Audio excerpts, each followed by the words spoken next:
Hi everyone, it's Trekking Retro here, and the first thing I want to say to you is that trying to get into any industry without any experience whatsoever can be quite difficult, and you may feel that you're shouting into the void. But I have found with my experience that if you grab that recruiter's attention, or if you can stand out in some way different, that can serve you so much better. So with that in mind, I have created the following. Super Hiring Manager Sim is not a game, although it may look like it. It is simply a very cleverly disguised CV, complete with box, insert, the cartridge, ROM itself, and a manual. So how and why did I create this? Let's get into it.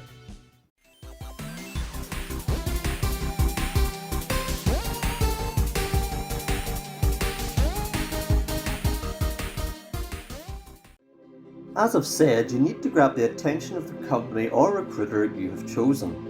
This is especially true if you're trying to get their attention and they haven't even advertised for an open role. Just sending an email or forwarding your CV will not get you anywhere, especially in this case. I gave this a lot of thought. Initially I was going to create a Sega Mega Drive mock-up, but decided against it as I wanted to make the box itself and print my design directly on it. After some research, I settled on creating what would appear to be a Game Boy game complete with box, insert, shell and manual.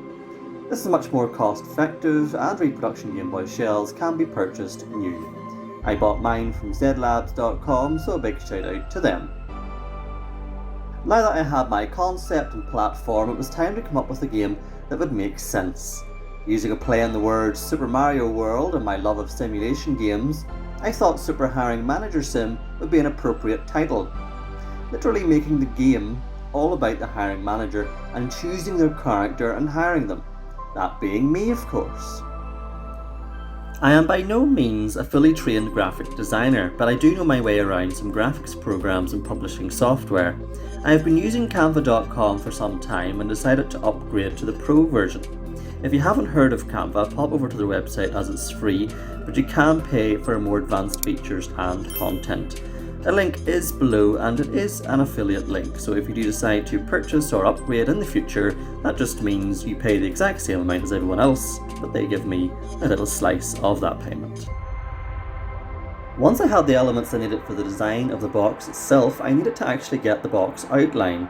I imported an image of a Game Boy box into an older graphics program I've used for years called Serif Draw Plus X8. In here I was able to create the shapes I needed and scale to size so I had the correct size of box. I wanted to go a step further here because I'm fortunate enough to own a Cricut maker which can cut this out for me, but there is one limitation. Due to the size of the completed box, it would need to be printed and cut in two separate pieces and joined together later. I got the design completed how I wanted it and used my phone number inside the barcode, which I have just hidden for this video. Time to export these two pieces so we can upload to the Cricut Studio to print and cut. The Cricut Studio makes this a fairly automatic process for ease of duplication, but you can easily cut this using a metal ruler and an X-Acto knife. I just had to make sure the box was the correct dimensions and that I set up the fold lines in the correct place. With that all done, it was time to send it to the printer.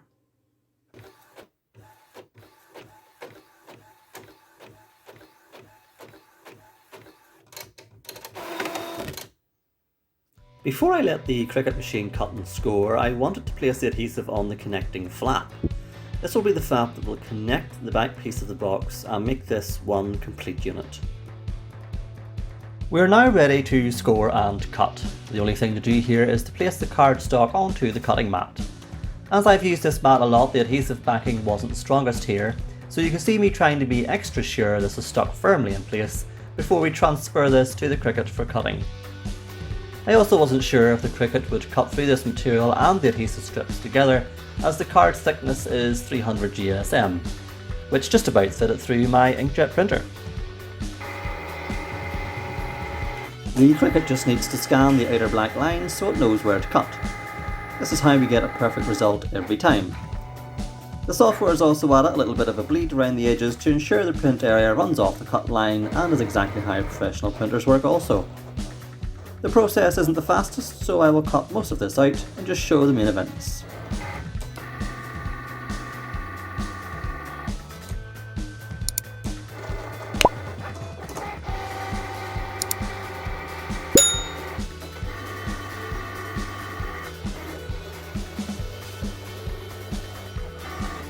I was nervous watching the cutter going through the adhesive strip in case it would clog up the blade and tear the remaining area left to cut.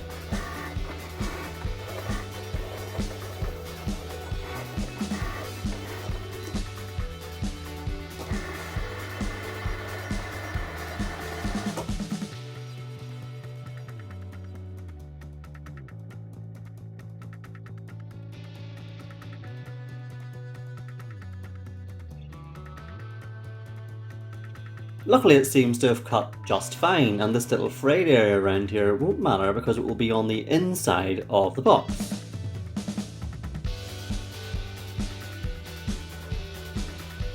The Cricut machine did a good job of scoring, and all I'm doing here is taking a metal ruler to ensure I get a good fold.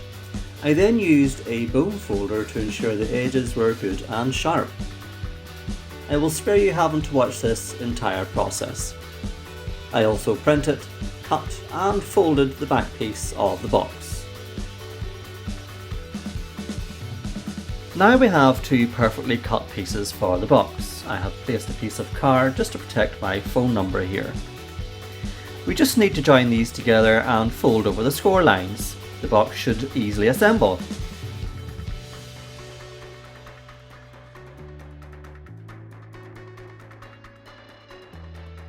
I realised I needed to apply some adhesive onto this other flap, so I done that off camera, and now it's time to see how this comes together.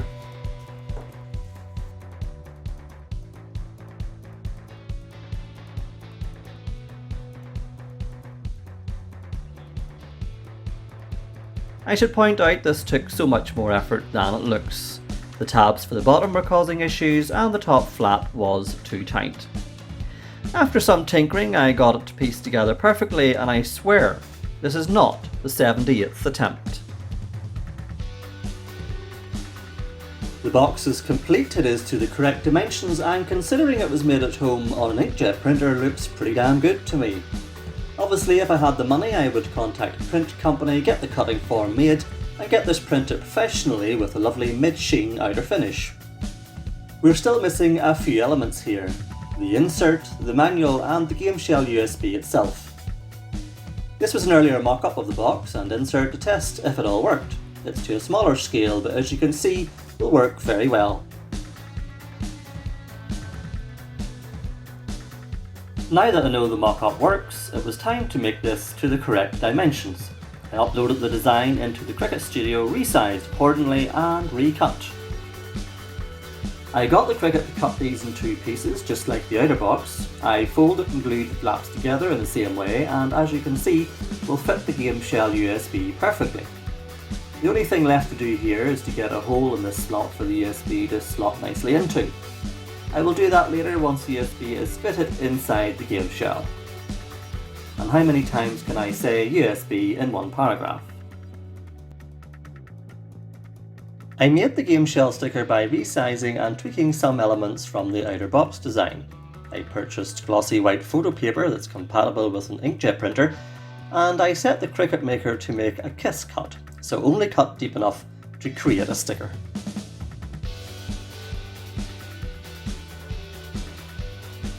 While I am waiting on my USB stick to arrive in the post, and with the outer box, insert and game shell sticker designed and ready to go, it was time to turn my attention to the game manual.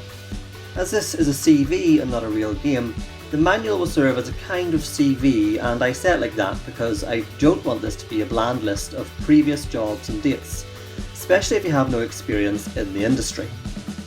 I have covered up any personal information, so if you see gaps, it's probably because it has my phone number, email or address. I opted to talk a little bit about who I am and what the reader can find on the game shell USB, along with a little joke about the days when we could get a haircut. I created a character experience page to give a visual representation of some of my skill set. Notice that nothing here is particularly anything to do with games other than playing them my entire life and collecting them. I talked about the game design course I took and included a couple of the storyboards.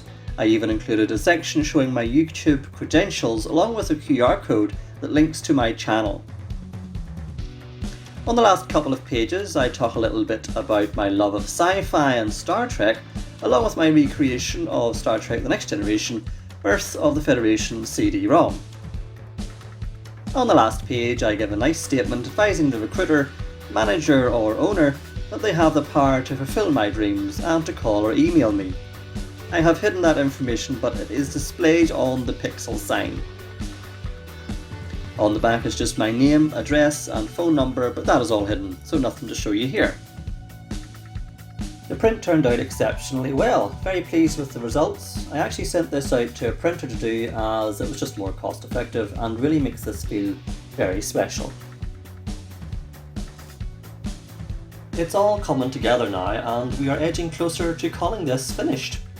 Now that the USB stick has arrived, it is time to take the board of the USB out from its shell and transplant it into the game shell. Taking USB sticks apart is fairly straightforward as they're usually held together by a couple of clips on either side. Now that we have the board itself, this just needs hot glued into the correct position of the game shell. I studied this for a while before deciding on which way to position the USB inside the shell. There's a little bit of a lip here which is just perfect for the edge of the USB connector to rest against. This also means when pushing the USB into the computer, it won't be putting all the strain on the hot glue and therefore should hold up to use. Just to make the USB look official when plugged into the computer, I decided to give it a drive icon and label it Super Hiring Manager Sim. When this video is finished, I will save a copy of it there. And here it is. A CV that stands out and targets gaming industry jobs. A CV like this can target multiple industries because there are so many skills needed just to get to this point. I couldn't help but create a sticker sheet using the artwork on the box and manual. The last touch is to heat shrink the plastic to give it that fresh off the factory look and feel. I hope this helps inspire you to create something unique of your own. It doesn't have to be a Game Boy game, it can be something else entirely. I challenge you to come up with something that will make you stand out.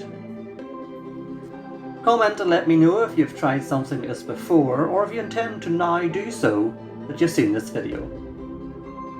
Now if you'll excuse me, I have to post this. Wish me luck and until next time, stay safe.